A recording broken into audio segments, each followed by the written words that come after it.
All right, y'all. What's up? This Georgia Line of Connection. Got another video for you. If you do like the content, please like and subscribe. I sure appreciate that. So this next one is African American is a trademark for meats and processed foods. And I just found this out like about a good week ago. It's kind of strange, but that's what they want people to write down on as their self-identification. And I'm wondering, like, can you be sued for saying you're an African American? Because it's trademarked. It's something. That's all I know. And it's a trademark for meats and processed food. But I'm gonna show you this definition of this joint. Well, not even a definition, actually, like the whole setup of what it is, which is a trip. And it's the thing right here. As a matter of fact, I was reading. So this is something about a law office, but it's a trademark. It's the complete guide and everything. The trademark serial number. It's a complete guide to the African American trademark and the African American trademark serial number. So I mean, it's locked in like ain't nothing. Yeah. So you claim you African American. Hey, there you go. There go your logo. Well, I mean, you can work for whoever owns that logo.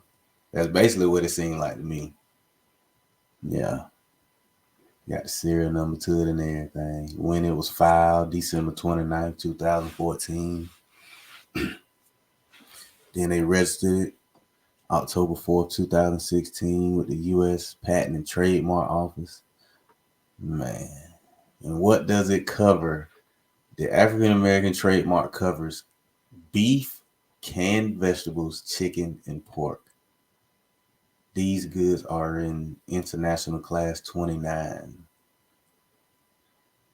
Yeah. What? Coverage of the African American trademark. The scope of the African American trademark extends to beef, canned vegetables, chicken, and more. As a registered trademark, the owner can take legal action against any infringing use of the trademark. That's something to think about. Yeah, that's something to think about. So really can't nobody use the African American label. That's really what they're telling you. So protest and go in the courtroom, all that stuff, they're gonna tell you, no, that ain't you. Like, are you the corporation African American or are you the person? Because right now it look like it's wrapped up in corporate company status. So who owns it? The African American trademark. The owner of the African American trademark is African American Incorporated, a North Carolina based food and beverage service company. Mm-mm-mm. Oh, I tell you, it specializes in providing quality food and non-food products to retail merchants and food service institutions across multicultural markets in the United States. Through their foundation, they create educational, collaborative, and funding opportunities with their partners to promote positive social change. And it sounds like niggas is canned food and beefs and shit. It don't sound right to me. It sounds like you run around talking about you African American, they gonna put your ass in a can. All right, shit, man, please. And say go back to Africa. How you want to go back? You want to go back in a box? Or you want to go back in a can? Or you want to go back in the vacuum seal pack? Shit, man, look. So they done trademarked the name they've been pushing on people with the dark skin, with the darker hues. Man, it is what it is, man. It is what it is. I'm trying to figure out what the hell going on. Something ain't right. All right. So, since African American is a trademark for meats and processed foods, okay, and that name that's been slapped on the people of American descent, you know, Indians, Aboriginals, indigenous people. All right. Now, but the word I'm going to get to is Negro and colored, because they always throw colored and Negro together, you know what I'm saying, interchangeably. They throw Indian in there a little bit, but they don't want to give you too many hints, though. Yeah, that the case, they might as well say, shit, European if you're going to say Negro, because that's where the word come from. But this the tricknology of it, though. They throw it in like that. They throw it in like that a whole lot. Yes, now, I gotta stop that right there. Boom. Now, we finna go to some deep diving. We can go to these, matter of fact, before we even go to the 20th century Negro, which is gonna be a really great one. That 20th century Negro right there. This book, which is amazing. 20th century Negro literature or Cyclopedia of Thought by 100 of America's greatest Negroes. Yep, that's some Latin word. S.G. and E.L. Elbert. Let's see, Library of Wellesley College. Some more Latin words. And look. And the guy who wrote it, let me scroll down to him. It'll take a little while. Actually, I'm going to flip through some pages. But that's the guy that had something to do with the book. Pope. D.W. Pope. A.M. M.D. I don't know what that means. I think it means African Methodist or something like that. But either way, we're going to hit up something else real quick before we even get to all of that. We're going to leave him where he's sitting. Boom. Now, you gotta bear with me, man. This high rock on the internet. Don't blame me. It's just the way I do things. I don't like all that Hollywood production stuff, man. I like to just straight get the word out. I do like all that flashy stuff sometimes. But I'm over them days of Disney and trying to make stuff look good. I got kids, like, I gotta have their minds straight so they don't get out here running around calling people crayon colors and believing that they a victim, and they half and half, so shit, they gonna enjoy this shit. But it's more of my family than, shit, it's probably about 400-500 people on my mama and dad's side. Some people we don't even know. So yeah, my kids will be all right. They running into trouble, just like my dad'll do. Every time me and my dad'll be chilling, we see somebody. What's your last name is? I'm like, what? Why you asking people that? And that thing, he'd be like, oh yeah, I know your folk. Yeah, that's how it is. That's why you got to know. Shit. Got too many cousins around here. All right. So we got the African American trademark. This is one that I really, really, really want to check out. I think people should check this out too. So this is Virginia's Colonial Soldiers by Lloyd DeWitt Bachstruck. Now, I know some people done read this book before, or shit, just really just looked in it and seen like what the business really is. Because when I go to this Negro literature, which got some Negroes, it got 100 on them, so they got Negroes from, mostly parts of the South, because that's where they try to,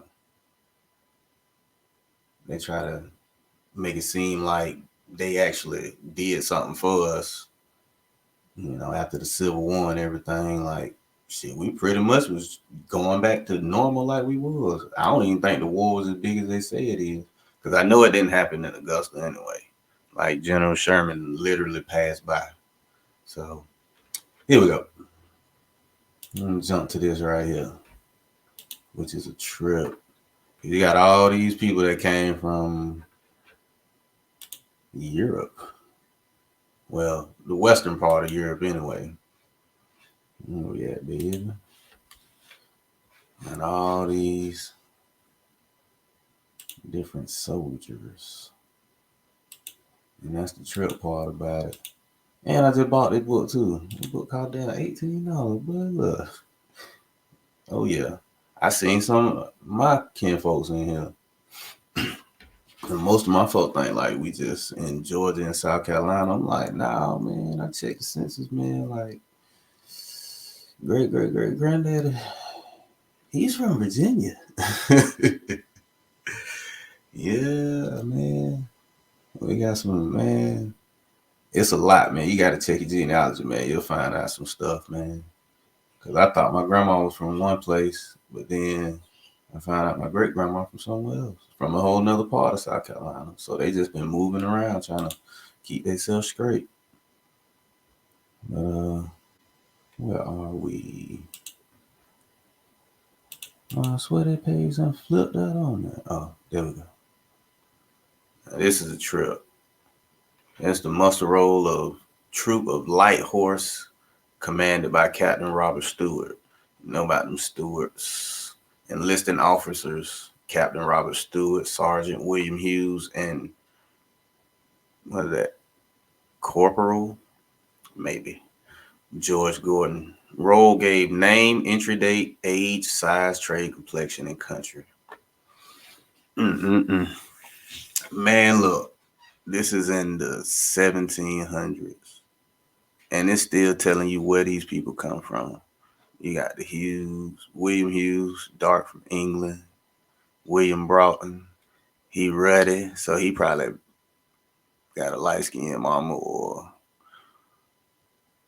a white mama, if you want to call her white. His dad probably, because most of these guys are dark, ruddy, brown, ruddy, dark.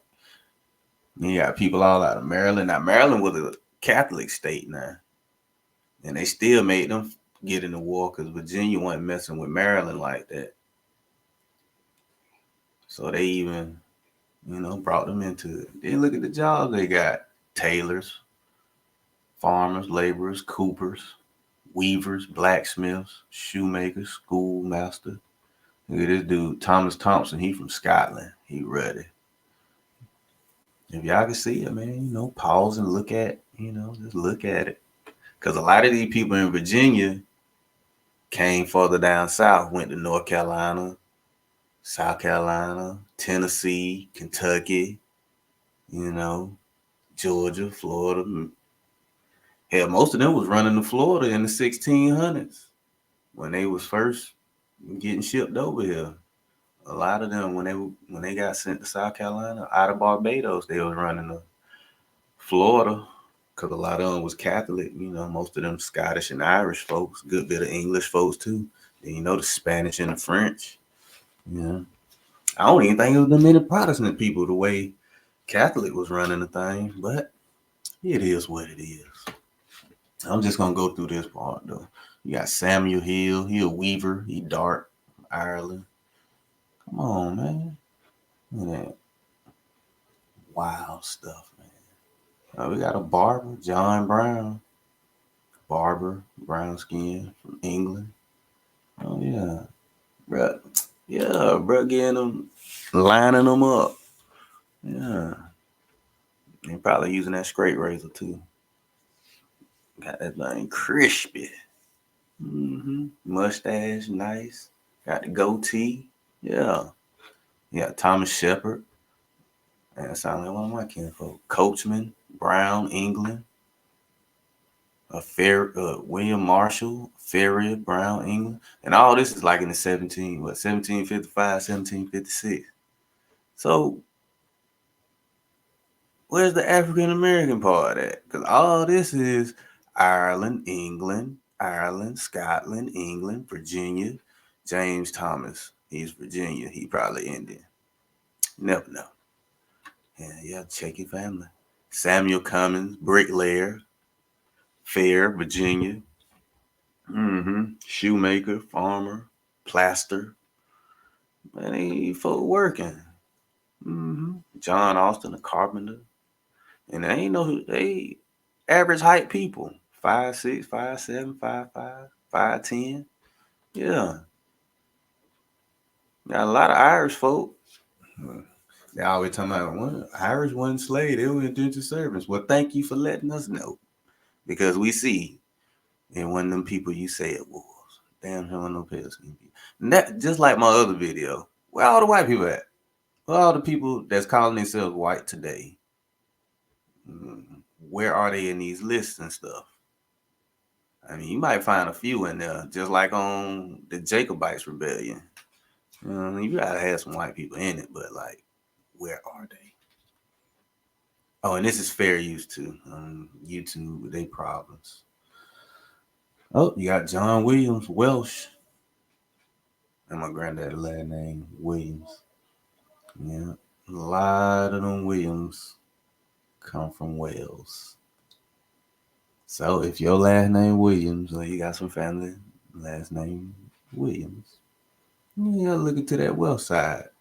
Crazy thing is, they don't tell you American history, but the world been doing business.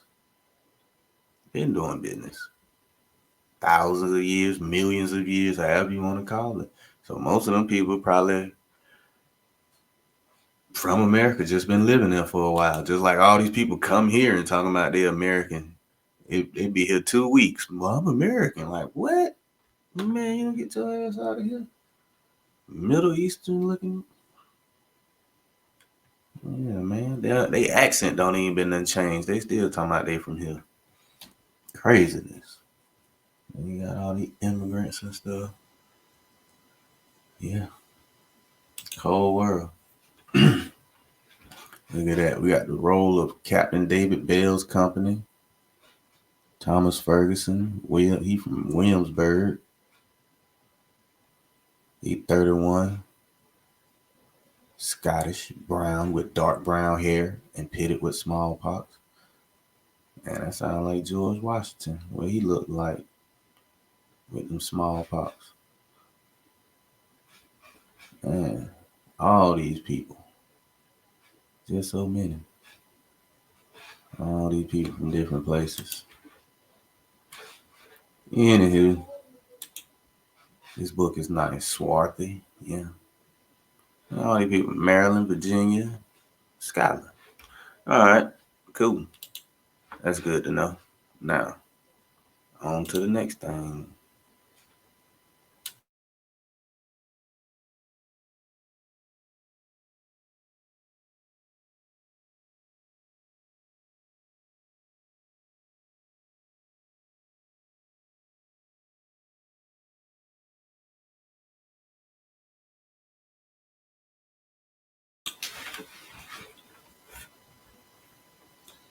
All right. We're going to do this 20th century Negro.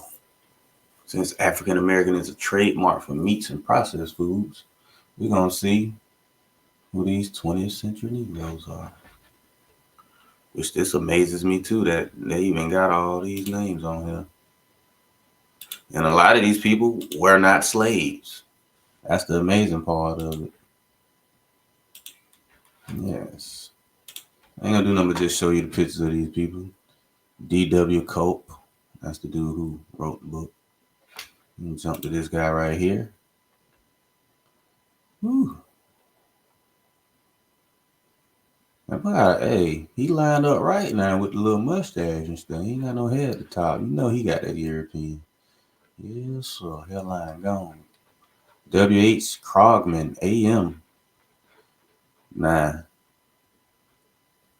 Professor Krogman occupies the chair of Greek and Latin in Clark University, Atlanta. You know what I'm saying? Now, this is what we're going to see a lot of. He was born on the island of St. Martin, May 5th, 1841. All right.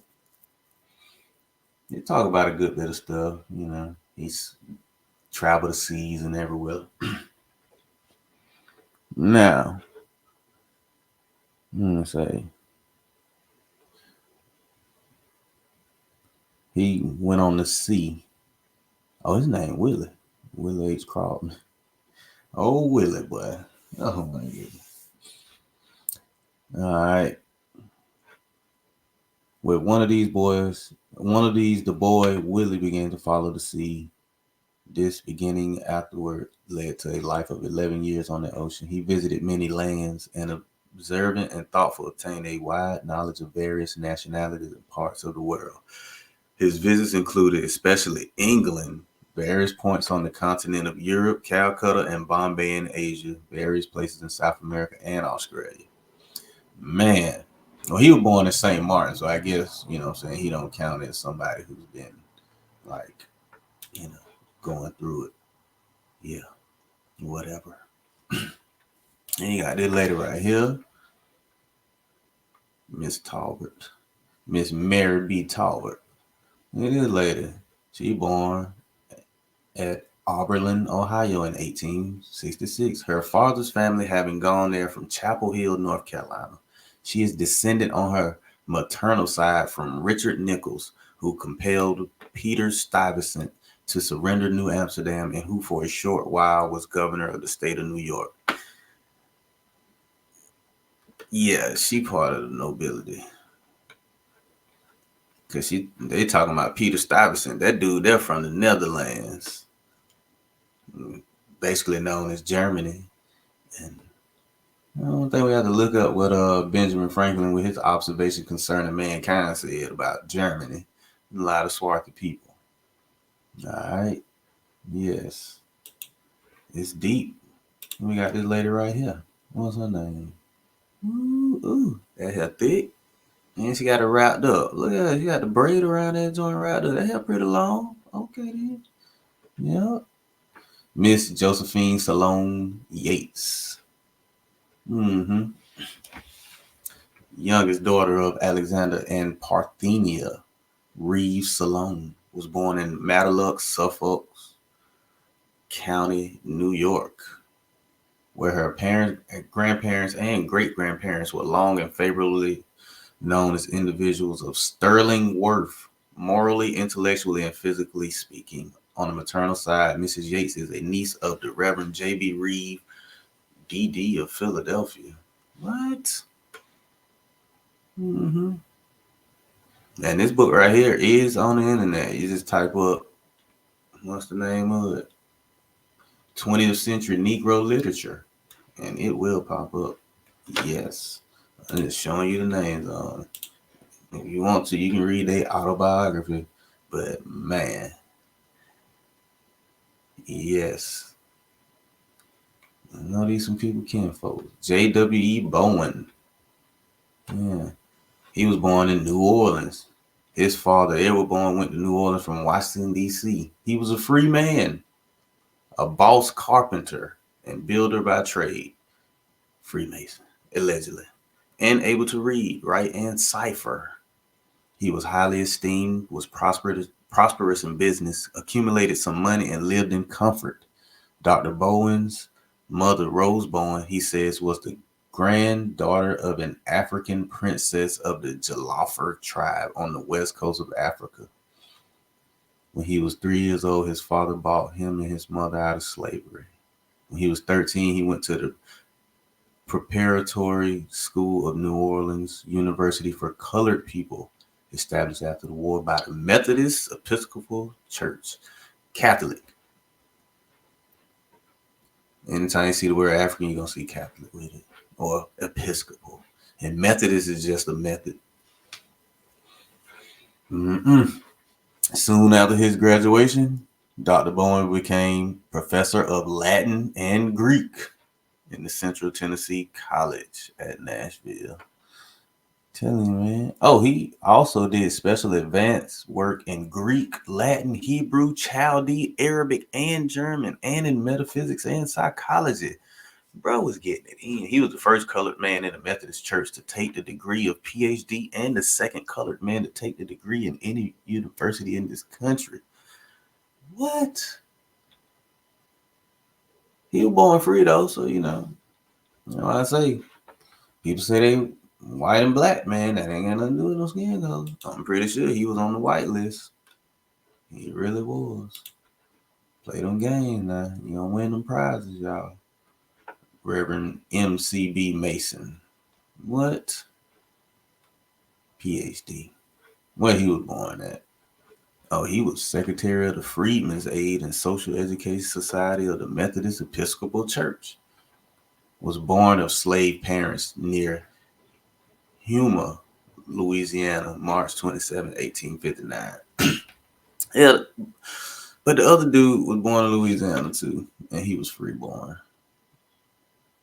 In 1857, 2 years before young Mason was born, his father purchased his own freedom. Well, he wasn't born to no slave parents then. Come on now. I run that game with folks. Paying $1,350. Ooh. And that had money. $1,350 in today's money, man, that's like $100,000. Come on. The papers were never legally made out, and his father had to wait with other members of the family for the Emancipation Proclamation to secure their freedom. Wow. Yeah. Gotcha. That Episcopal Church. What we got here? Reverend. All these reverends. Reverend D. Webster Davis.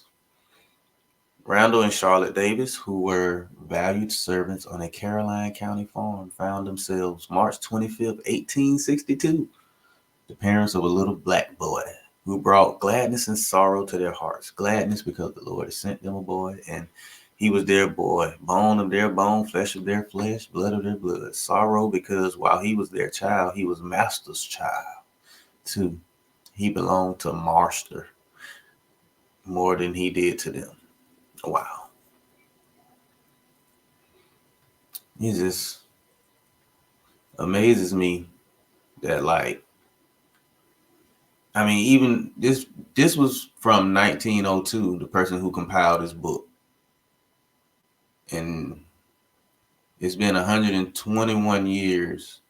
Am I right?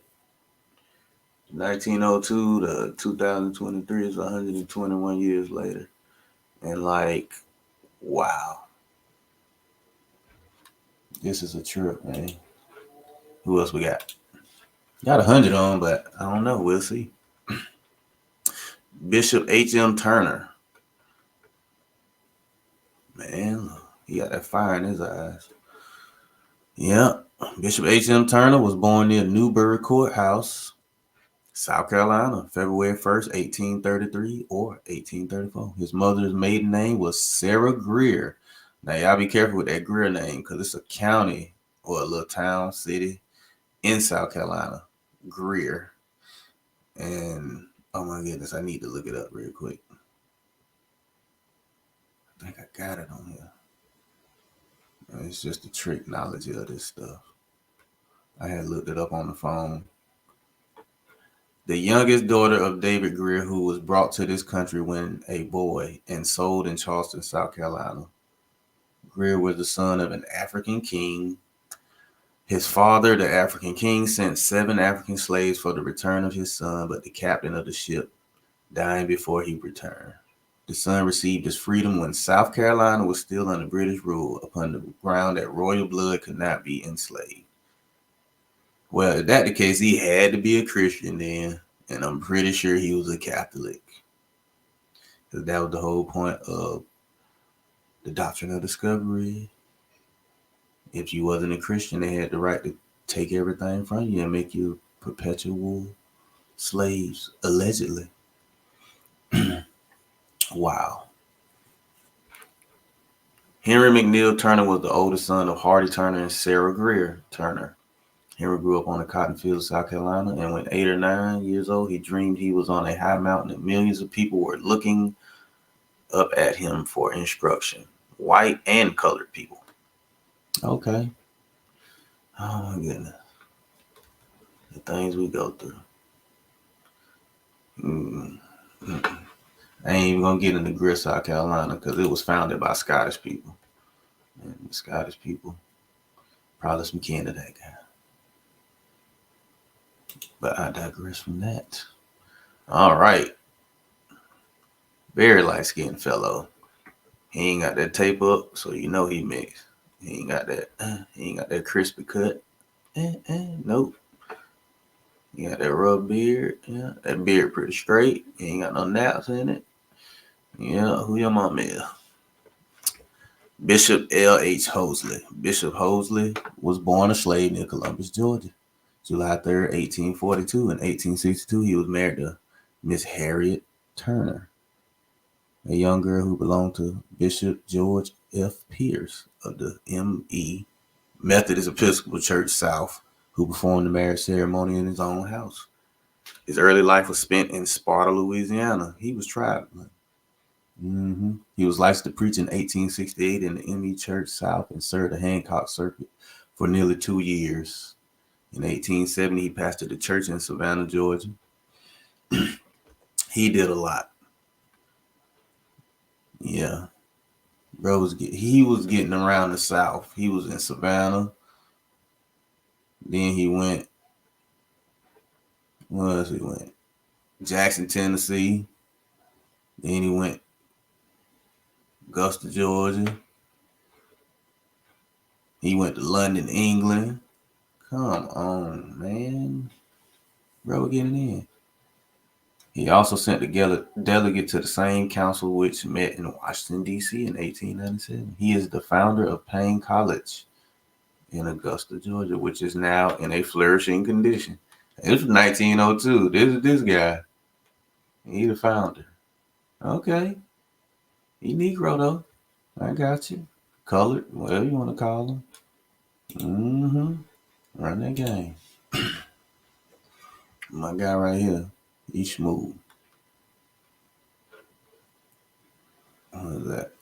Professor R.S. Lovingood. Man, your name Lovingood. Oh my God. Terrible. That's about as black as he can get though. He probably got a bunch of kids too. Allegedly, probably got a lot of kids. That name Lovingood. Okay then. He was born in Walhalla, South Carolina in 1864. He came to Clark University, Atlanta, Georgia. It's the thing, like, man, they saying like, and they putting everything like after 1865, after the emancipation to make it look good. But like, just looked at the colonial record. So why is y'all trying to make it seem like people had to get free to actually be somebody? Like, no, it's a lie. All them people that was colonial soldiers, they got compensated for their work. That's why so many Negroes own so much land. That's just it. No African folk. The African stuff got to do with being Catholic. That's all it do. Man, the game people play with folks. Come on, I'm just looking at folks. I'm just gonna look at people. Him. Everybody seen somebody look like him. Probably some kin to you. Look at him. Preach his ass off though. Bishop J.W. Hood. Here we go. He born in Connect Township, Chester County, Pennsylvania. He probably German, man. He Pennsylvania. He was born in May 30th, 1831. Way before emancipation. That's right around the time of the Indian removal. His father's house, being near the line between freedom and slavery, was a station of the Underground Railroad. Hence, the boy was very early impressed with the evils of slavery and imbibed an intense hatred toward that institution and an intense love for his afflicted race. His first appointment was to a mission in Nova Scotia. And they is traveling, man.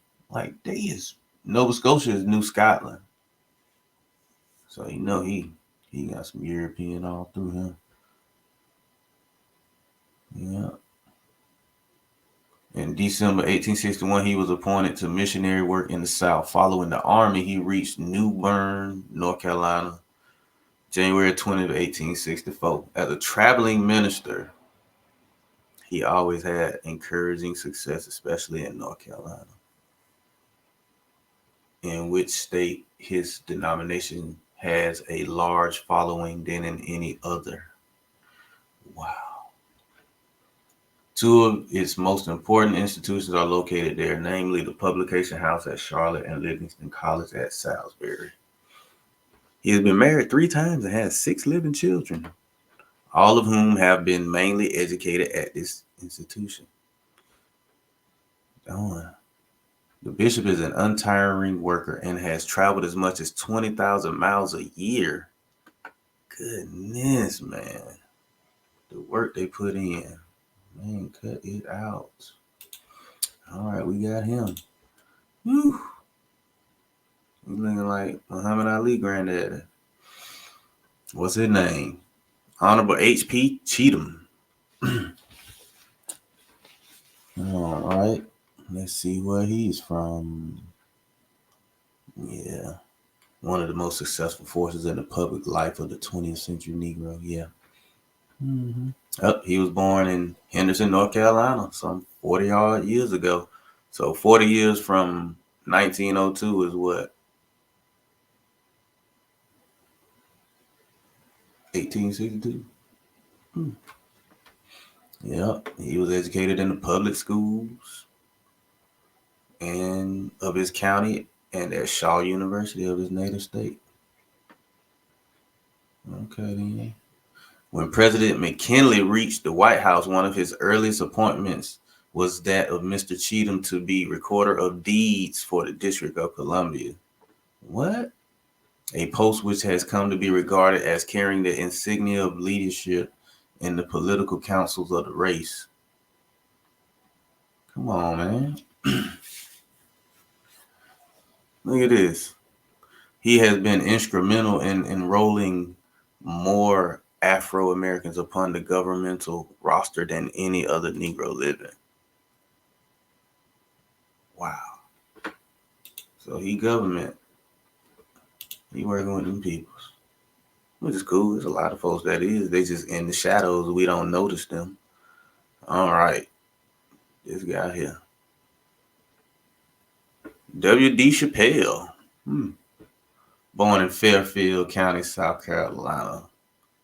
November 16, 1857. At age 12, he was sent to common schools of Winsboro, South Carolina to northern teachers. So eager was he to learn that he cut light wood up at night and carried it to town on his head using the money thus obtained to buy his first book. Oh, yeah. And he did like everybody else did, traveled all over the South. Minister. Hold tent revivals. Set a revival.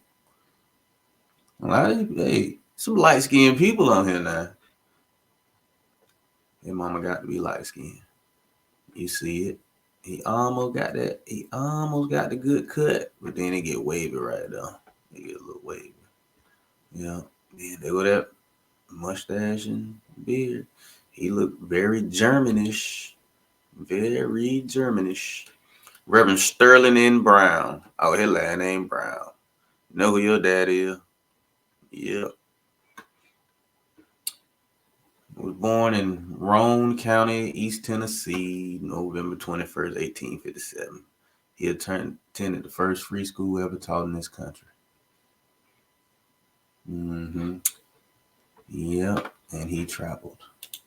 These just the name of different people that's, that was what they call the movers and shakers of their time.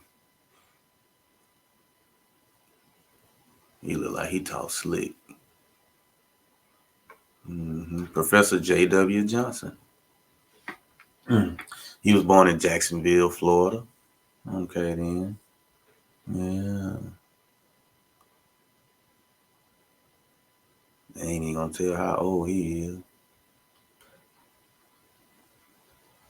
What? Mr. Johnson is a man of varied talents. He has a reputation as a pleasing speaker and fluent writer. Okay. He devoted much of his time to literature and is a contributor to the leading magazines. He is widely known as the writer of the words of "Lift Every Voice and Sing." Mm-mm-mm. A national hymn for the colored people of America. Hey man, this is getting very good. I did not know. I had to look at him again. Man, you wrote that. Yeah, he wrote it. I'm gonna leave it at that. He wrote it. He wrote "Lift Every Voice and Sing." Wow. Who is this guy? Ooh, he got that hair slicked down. He using them hair care products. Got that Madam C.J. Walker in his head. Mm. With the Monopoly Man mustache. How much property you own? Professor James Storm was born in the city of Buffalo, New York, May 31st, 1847. His mother, Mary Kennedy, was a native of Sussex County, Virginia, where she lived for 12 years when her father sold his farm and moved to Ohio and located with his wife and 8 children near Urbana. His mother was a woman of strong character, deep religious convictions, and piety, and full of energy and enterprise, a counterpart of which is seen in her worthy son. His grandfather, Charles Storm of Dutchess County, New York, was a soldier in the Revolutionary War and did valiant service for the independence of this republic. He died in 1843 at the age of 100 years old. Come on. So he don't know nothing about slavery. He the Carlton Banks of the Negro community. Come on, man. Dude, don't know nothing about no slavery and everything else. Come on. Run that game on somebody. Whew.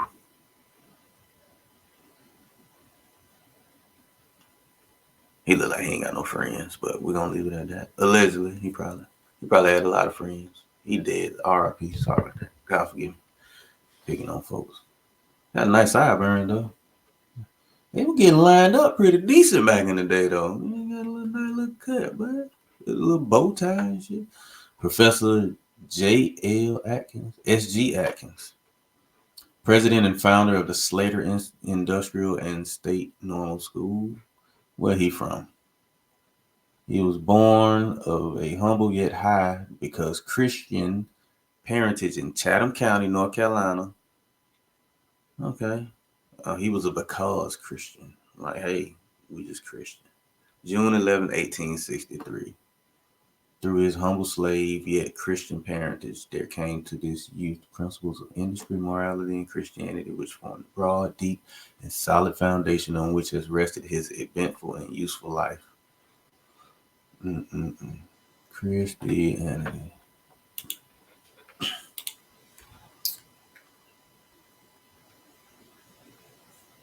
Yep, this guy here, Professor J.H. Jones. They say professor up there, now he a reverend down here. He born in Pine Plains, South Carolina, June 15, 1856. What?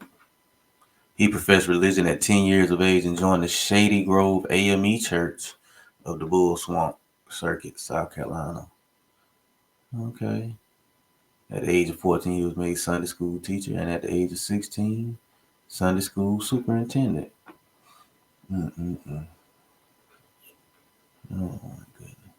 They got it going on. As a minister of the gospel, he has been pastor in charge of Williams Chapel, Orangeburg, South Carolina, Branchville Circuit, Fort Mott, Wheeling, West Virginia, the Holy Trinity Church in Wilberforce, Ohio, Lynn, Massachusetts, Providence, Rhode Island, Columbus, Ohio, and presiding elder of the Columbus District, Ohio Conference. Pastor at Zanesville, Ohio. Damn, he was everywhere. All these pastors just traveling. Tying up loose ends. All right. You do. Yeah, big ass nose. And a big ear. His ear is huge. You probably can hear me from the grave. Boy, your ear is huge as fuck. Honorable John P. Green. See what he was doing. Born in 1845 at New Bern, North Carolina, of free parents. As a boy, 12 years of age, he went with his widowed mother to Cleveland, Ohio. He was educated in the Cleveland public schools. Graduated from the Central High School in 1869. So now, he was already in the public school system. He graduated in 1869. I don't know how they schooling went. I think they graduated way before like 18 or something, but I don't know, man. He was born free in North Carolina. He was admitted to the bar of South Carolina in 1870. Yeah. In 1897, he was appointed to a position in the post office department by President McKinley. Yeah. I'm thinking McKinley a nigga too. Got to be. President McKinley. I have to look at a picture of you again. Bro, I got the waves a little bit. You like a smooth talker. Yeah, attorney. Reuben S. Smith. Okay, he was born in Jackson County, Florida. Mm-hmm. Okay. April 1st, 1854. Got you. Mm-hmm. That's what's up. I'm just looking at where people are born at. Because majority of them is prominent Negroes, supposedly. And we got my boy right here. J.L. Purcell. Isaac Lawrence Purcell.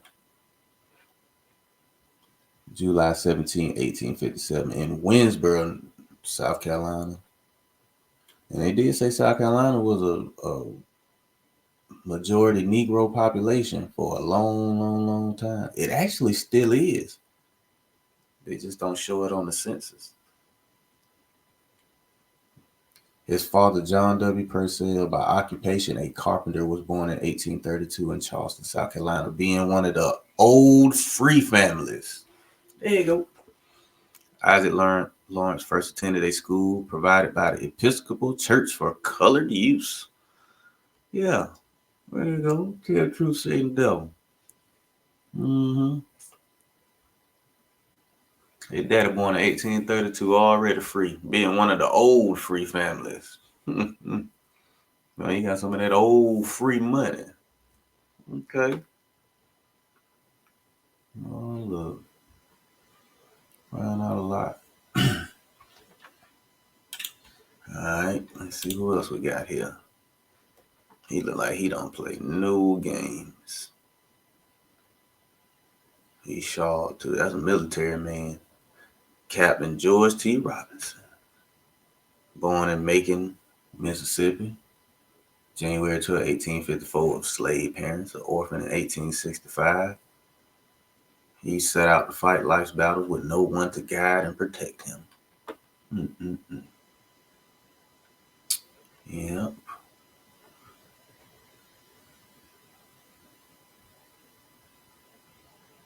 Mm-hmm. Something ain't right. We gotta do some more investigating into how we get put on the victim team. It's crazy. He looked like Giancarlo Esposito. That dude that played damn, what his name is on Breaking Bad. The damn dude that owned the chicken spot. He looked just like his ass too.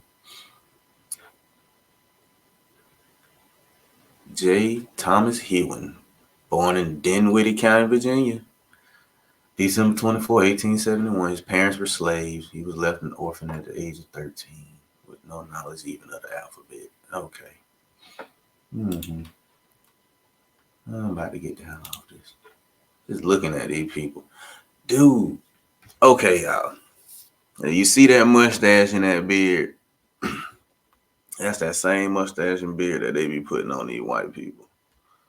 Allegedly. when you see a picture or a painting of people, they had that same mustache and beard. You same one. Come on now. Bro, rocking that joint, though. I mean, he killing it. And he got a part on the side of his head. Man, they playing games. JBL Williams. Reverend. Born in Baltimore, Maryland. Catholic state. It's all Catholic state. November 22nd, 1853. His parents, John W. Williams and Elizabeth Williams, were examples of piety and were of prominent family connections in Baltimore.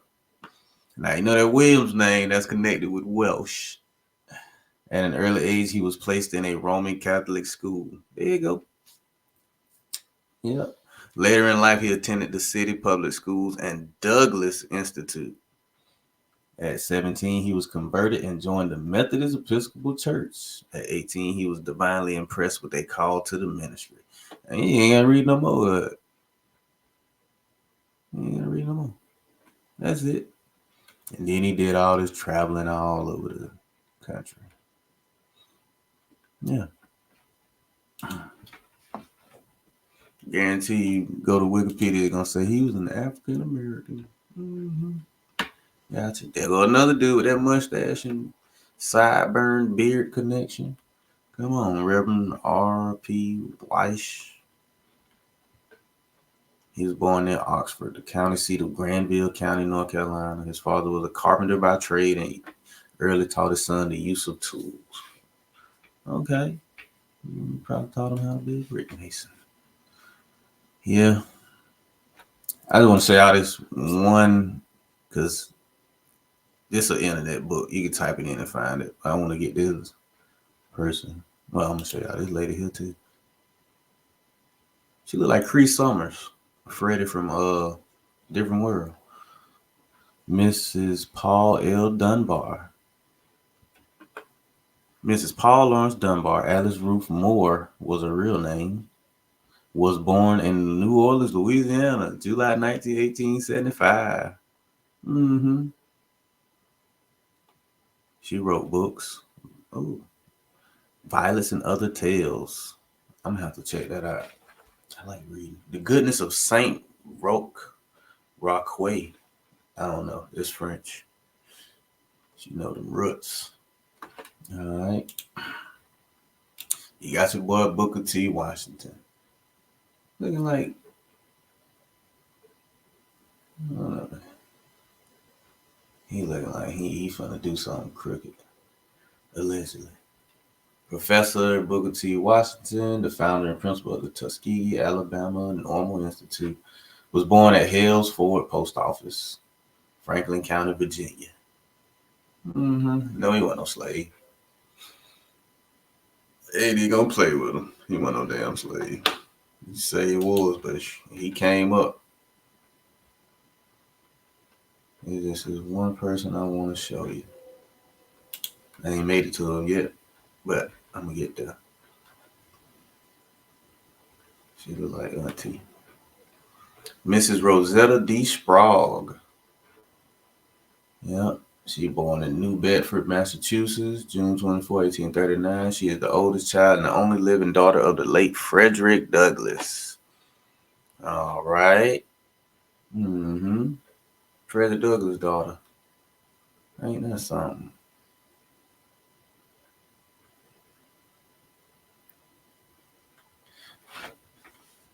And these people are, some of them might be straight Indian with European slave master names. I don't know. Some of them could be straight European. As we know, Douglas, the last name Douglas, comes from Scotland. Scottish Irish. Yeah, they got a Douglas County in Georgia. They got a Douglas county or town, whatever it is, over there in Scotland. So, come on, man. You need to go ahead and cut that slavery out. There's some women on here doing their thing. What is Mary Church is? Yeah. Mrs. Mary Church Terrell. Yeah. She real light skinned now. Come on. They know that lineage though. You can be as light as you want to be, but they know your history, man. Look, you can't run from it. You might can slide with it for a little while. Look at her. They don't even say where she from. Trying to find it, they don't even say it.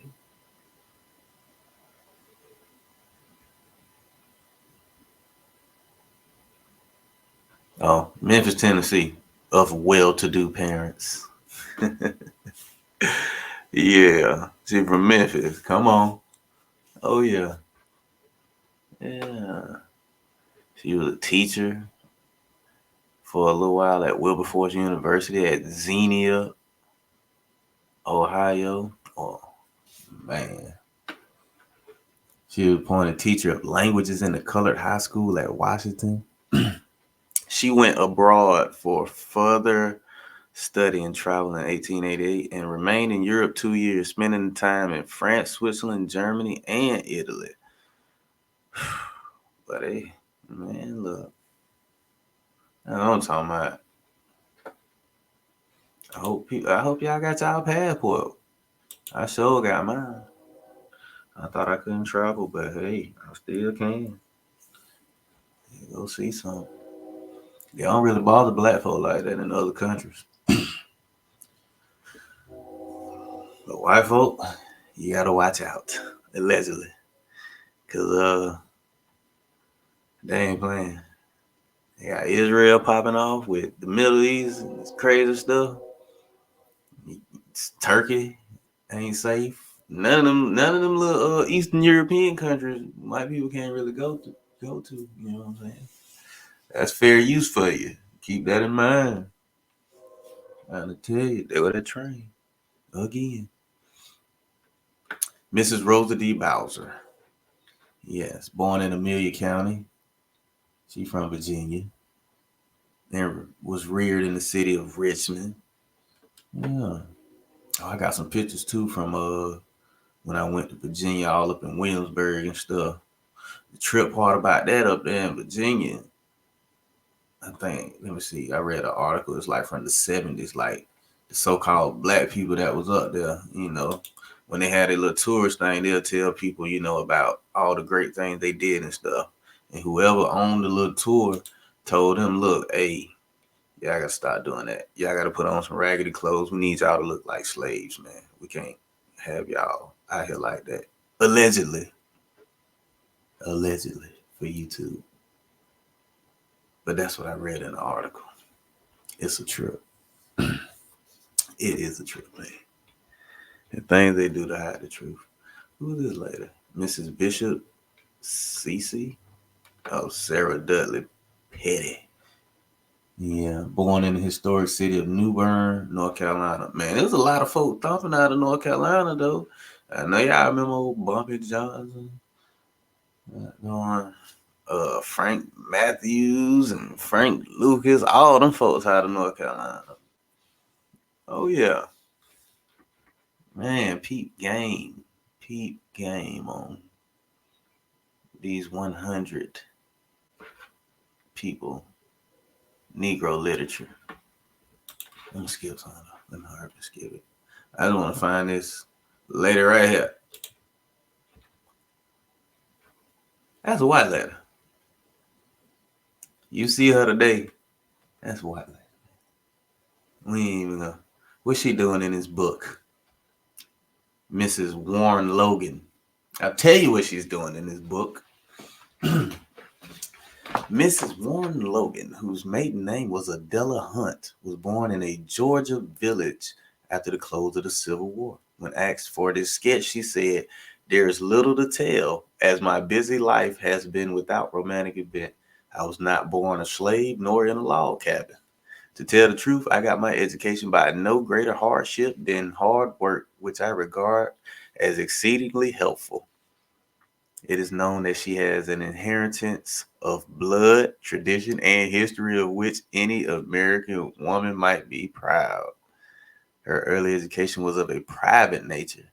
In 1881, she was graduated from Atlanta University as a bright member of one of its brightest classes. 2 years of teaching in an American missionary school in a South Georgia town, where she was also a city missionary, prepared her for more advanced work, which opened to her at Tuskegee, Alabama. In 1883, Miss Hunt joined Mr. Washington, Olivia Davidson, Warren Logan, and a handful of teachers who were the originators of the now famous industrial school. From the first, she fitted into the activities and spirit of the school and became Miss Davidson's right-hand helper. She succeeded to the position of Lady Principal when Miss Davidson became Mrs. Booker T. Washington. In this position, Miss Hunt emphasized the academic side of the school and also urged the physical development of the girls. Her own line of teaching was the normal training of student teachers. Her services were constantly in demand for Peabody and other teachers' institutes in Georgia and Alabama. In 1888, Miss Hunt was married to Warren Logan, treasurer of the Tuskegee Normal and Industrial Institute.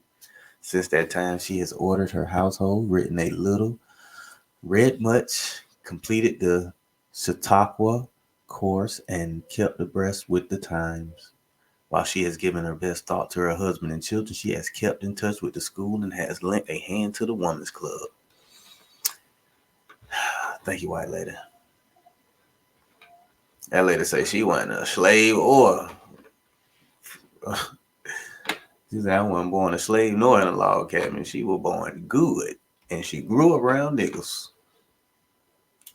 Tell it like it is, sister. Trying to tell you, man, segregation ain't what y'all think it is and all that. Man, these folks just got them. Boy, look, the greatest lies ever told, bro. Greatest lies ever told. Who he is? He look like Judge O'Brien, old descendant. Judge O'Brien descended from him. Mm-hmm. Yeah. He got a long list. Goddamn. But all these people really just been moving around the South. All through the South, traveling to different countries and everything else, man. You get a chance to read this book. Look at that guy. Is that a Negro? Hey, check that ancestry, man. You got that little straight short hair. Well, look. Seems like everybody got them same glasses. I'm gonna get me some when I get older. Can't see that good. T. Thomas Fortson. Okay. Oh, this the dude I was looking for.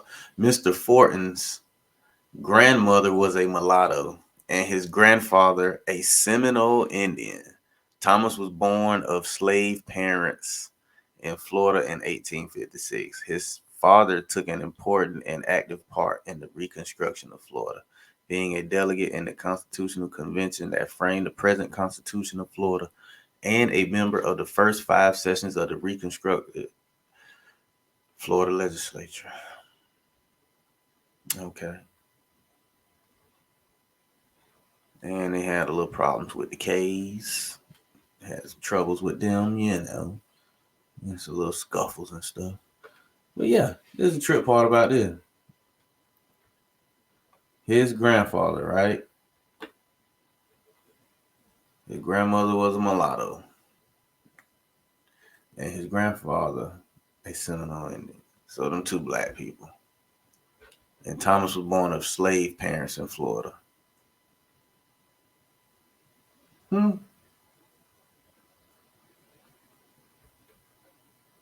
That sound about right? Mulatto and a Seminole. And this guy was born of slave parents in Florida. Yes. Something ain't right. Anywho, there's a lot of people in here. The women is pretty amazing too, though. This lady is amazing. Mrs. M.E. Mary E.C. Smith, daughter of Peter H. Day, was a native of New York City. Her education was provided for by her energetic widow mother, to whom she ascribed the secret of her success. Yes. She left from New York and went to Florida. Man, look. Didn't seem like nobody needed a pass to go anywhere.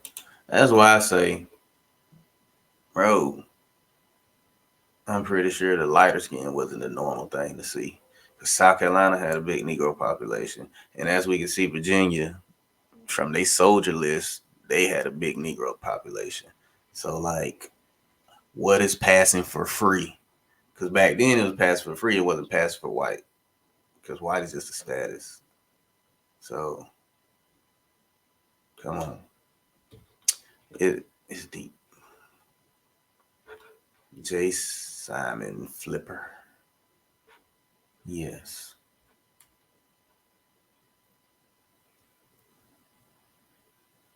Where he born at? He was a preacher though. All these people preaching. Look at her looking like Taraji. Taraji great great grandma. Yeah, they get it. Yeah, she got a little hair clipping in and stuff. Pretty lady. Mrs. Ariel Serena Hedges Bowen. And her husband was the Gammon Theological Seminary. That's where he worked at in Atlanta, Georgia. And everybody was hitting up Atlanta, boy. They turned that into the capital of the capital. They do say that's the Black Mecca. Oof, it's crazy. So she was born in Newark, New Jersey. Her father was a Presbyterian clergyman in that city. He had graduated from Lincoln University, Pennsylvania, and had organized churches in New York State. Her mother represents one of the oldest Presbyterian families of that state. Come on, man. Where is this slavery they talking about? There's some Presbyterian folk. Her grandfather was a bugler in the Mexican War and was a guard of honor when Lafayette revisited the United States. Man, come on. Her parents then moved to Baltimore, Maryland. There you go, to that Catholic state. Mm-hmm. Then she went to teach history and English in the Tuskegee Institute. In the year 1886, she was married to Dr. J.W.E. Bowen. She became a life member of the Woman's Home Missionary Society of the Methodist Episcopal Church.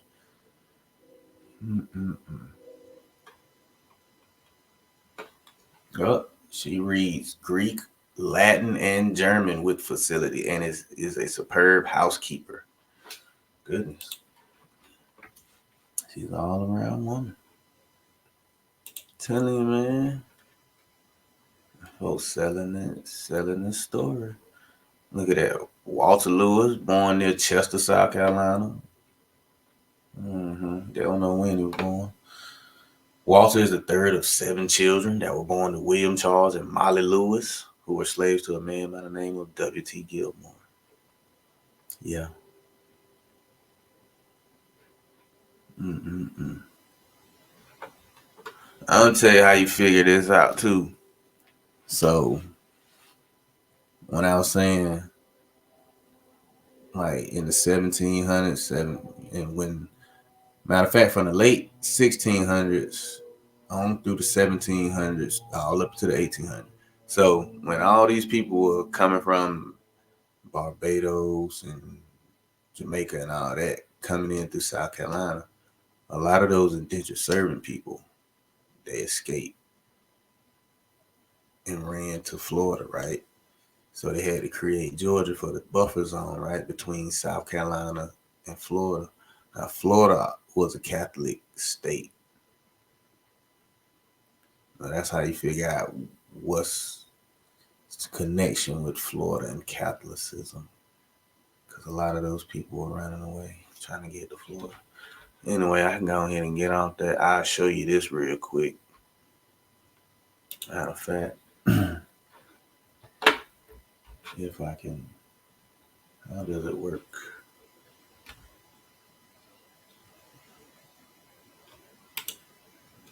Oh, here we go. I'm gonna go straight to it too. This is exactly where it is at. Let me see what it's called.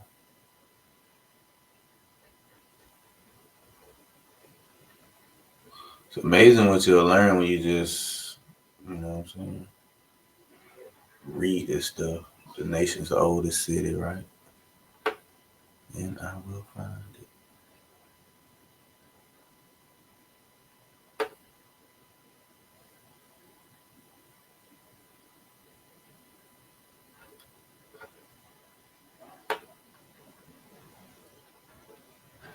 There you go. Boom. There we go.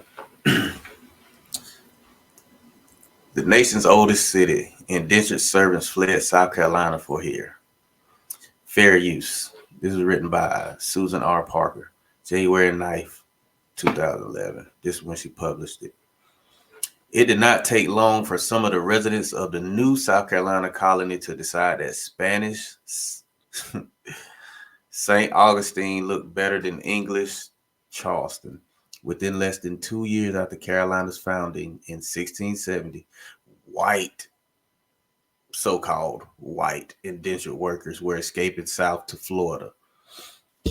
Indentured servants who probably could not read signed contracts on indentures to work for a period of time, often 7 years. The holder of the contract pretty much owned the indentured worker and could move him or her as it suited. Now, when they say these indentured servants who probably could not read, now from the 20th century Negro, hey, these people read 4 or 5 languages. 4 or 5 languages: Greek, Latin. Oh my goodness, they were getting it in with the languages. So, hey man, it is what it is. In 1772, John Radcliffe headed south from Carolina and from his master's service and relinquished his allegiance to our sovereign lord, the King of England. Radcliffe's master, John Foster, accused Radcliffe of trying to persuade two other workers to flee for the Spanish habitations with him and there to conspire with the Spanish in Florida and procure the ruin of this hopeful settlement, meaning Carolina. Okay. A few months later, in the summer of 1672, dang, I think she typed it wrong. I think she probably tried to put 1672.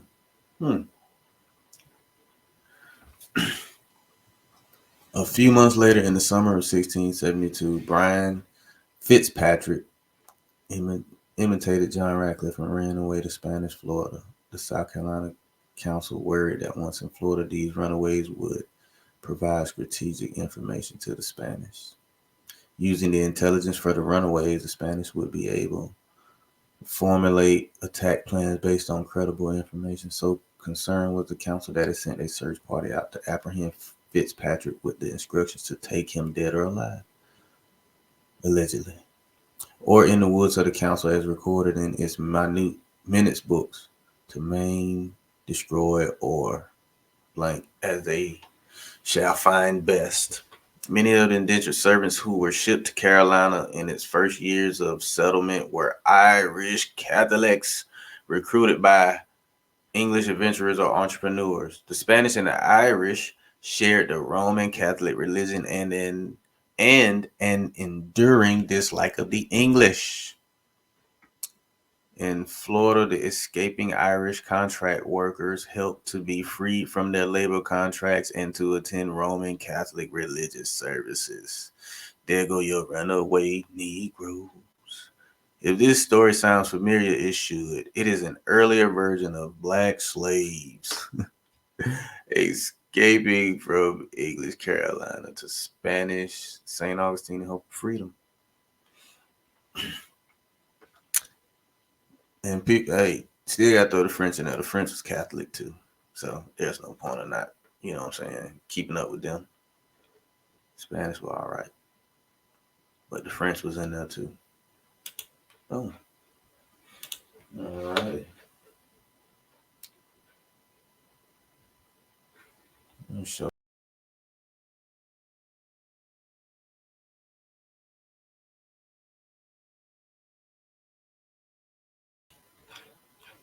the background of the monument. But either way it go, I'm pretty sure that'll be it for me though. Yeah, for the night anyway. Throw something together. Yeah, some more stuff. What was it? African American is a trademark for meats and processed foods. I mean, it is what it is. You say you black, you're non-existent. That means what? You're dead in law. You say you're African American, it would, well, I guess we used to thought it meant that, hey, you were from two different continents. Now it means that you're a meat and a processed food. So you like a McDonald's burger or something. I don't know. Yeah. You like a 2 piece. You like potted meat. Yeah. You like a can of spam. African American. What? Okay. It's gonna be crazy to see them logos on food now. Cause I know it's coming. If it ain't already in the store. I don't go in there half the time. I let my old lady go in there. It done got real, man. Real We don't know what's going on. Matter of fact, check this out.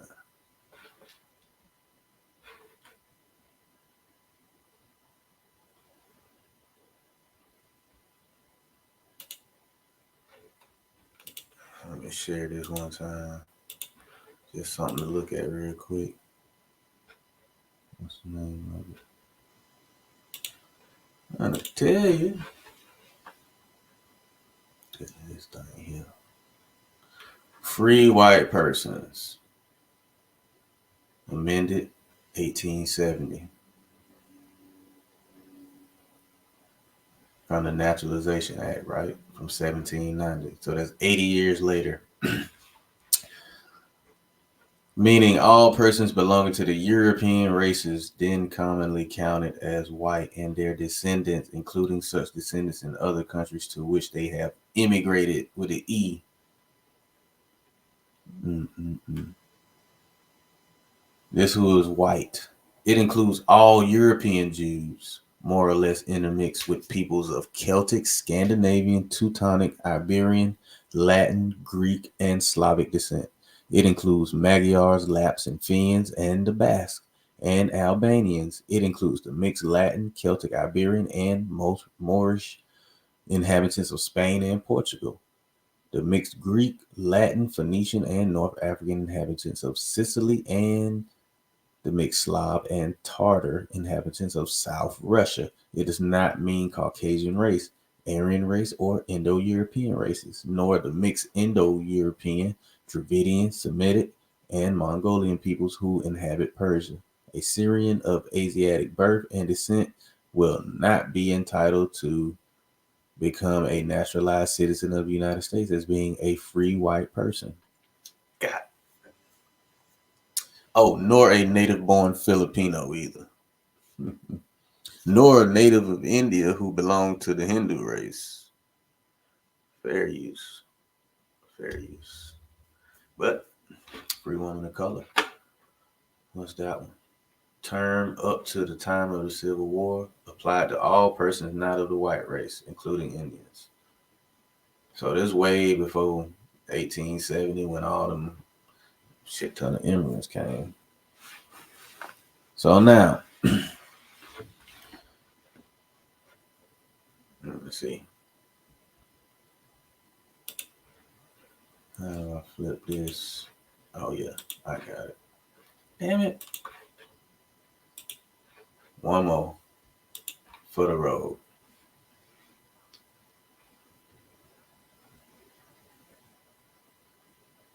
And it's just gonna be the Naturalization Act to help people understand what is going on. You don't have to be a Negro. You don't have to be black, African, Native American, American Indian. You don't have to be anything you don't want to be. You can actually be a free white person if you want to be. How do we know? Because there's a bunch of black ass niggas coming from Europe. Way before white got extended to all these other people. these Negroes was already here, mixing in with the Indians. Just like this. Treaty of Dancing Rabbit Creek was a treaty which was signed on September 27th, 1830, between the Choctaw American Indian tribe and the U.S. government. Let's read it.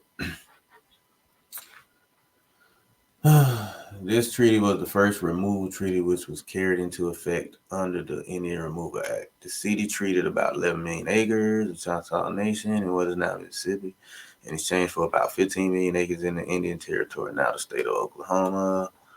Yeah. But why the hell the Choctaw Nation still right there? Even though y'all got a piece of the state for y'allself, you still got the damn nation right there. So they can really consider themselves not Indian, but fucking white. Don't matter.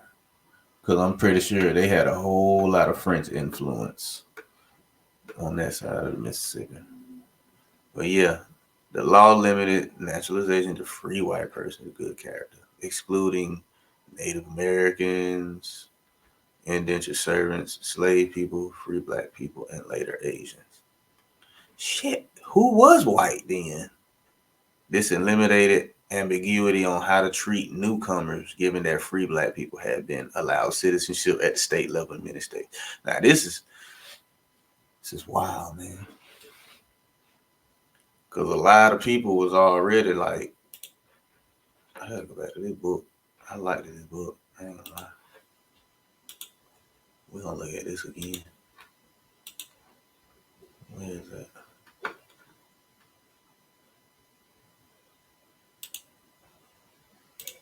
We're going back to the colonial soldiers.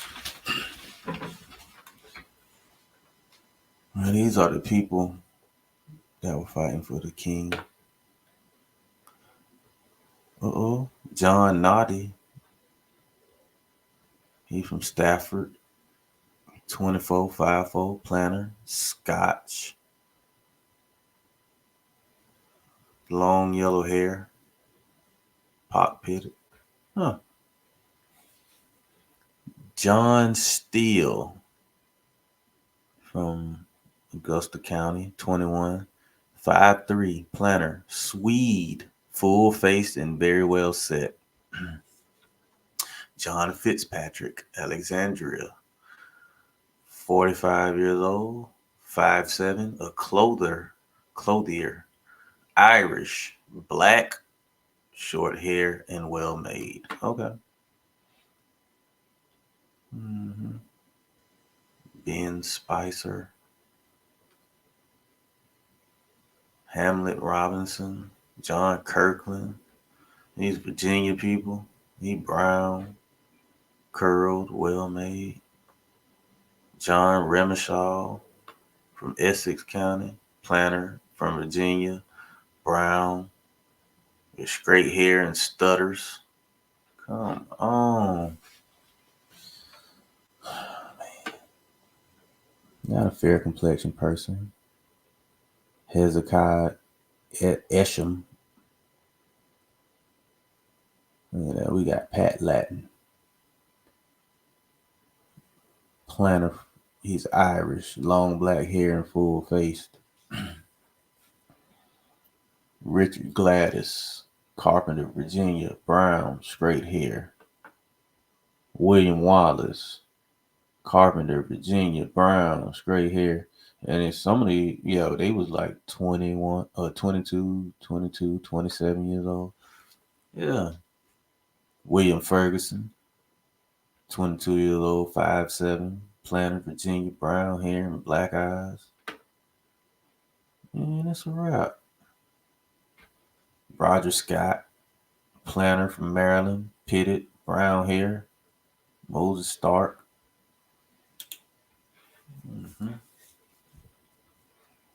Yeah, majority of these folks from what? Virginia, Scotland, Ireland. Oh yeah, it's beautiful. Yeah, Francis Allen, Dougal Campbell, Oh, nah. He ain't one of them guys off the ship, is he? Off the Jacobite ship. Fort Cumberland, he 35'4", carpenter from Scotland. Dark complexion, bald, pale, one eye. Come on now. You know, a lot of them folks did come to Virginia. Thomas Edwards, King William County, 27 years old, 5'5". Taylor from Wales, black hair, yellow complexion, and wanting the left eye. Oh yeah.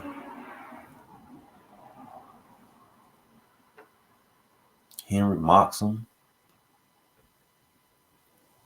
Petersburg, 5'4", seaman, England, light colored hair, yellow complexion, a comical fellow.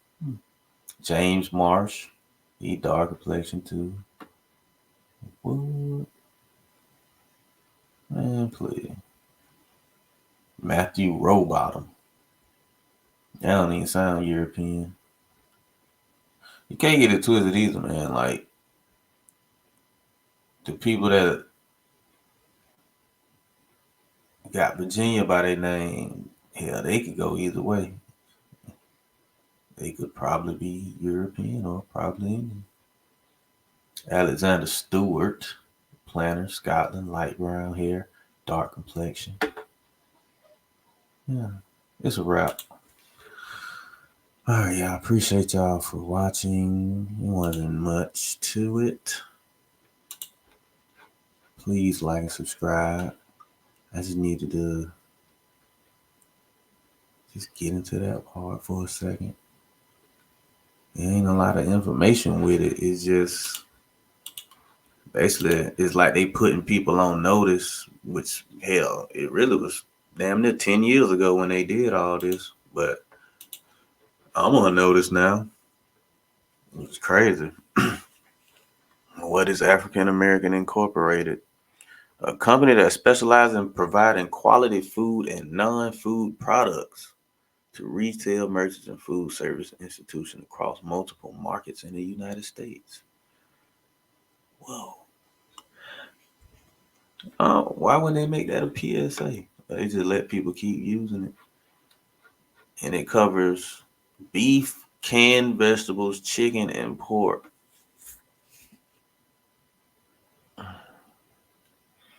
And ain't damn motherfucker getting paid for them saying African American. You just saying it, man. African American. You better be careful. Yeah, shit. Folks hear you saying that, they gonna sue you. So you can't really use that no more. I guess it's certain ways that you can use it. You can't use it for business. That's deep. That is deep. Wow. I don't get it. Swear.